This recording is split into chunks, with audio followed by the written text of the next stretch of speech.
आज सकाळी सकाळी साला एवढा जोराचा पाऊस येत होता. मी म्हणलं मला कामालाही जायचं आहे, पण झालं पाऊस काय थांबायचं नाव नाही घेऊन राहिला. हे पोरगी नाही ऐकून राहिली, नुसती पाण्यामध्ये खेळत राहते यार. हे जेव्हा बी पाणी येते तेव्हा नुसती वली होत राहते. का करावं काही समजू नाही. तिला म्हणलं ये अंदर, तर अजून धावून राहिली इकडे तिकडे ना, मला दात काढून राहिली. आम्ही निघालो साईडवर जायसाठी, कारण की आम्हाला जायचं होतं. मी आणले. तुम्ही म्हणा इकडं तर पाऊसच नाही येऊन राहिला, काही जागा ओलीच नाही दिसून राहिली.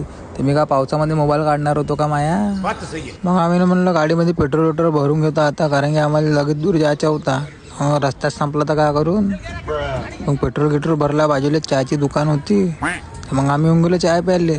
चहाचा प्रोग्राम तर आपला होतच राहते ना, आपल्याला दिवसातून 10 वेळा चहा पाहिजे. चहा पेत होतो. हे लोक माहिती का चिल्लरच मोजत होते. माहित ना कुठून आणलं चिल्लर जमा केले ते एवढी. तरीका भीक मागणे का. मग आम्ही हेलिकॉप्टरनं आलो कंपनीमध्ये. तिथं आमच्या वायरिंगचं काम होतं. हे काजू कंपनी आहे, पोरी चांगली तर काजू निवडून राहिले ना. आम्ही वरतं लाईट लावून राहिलो.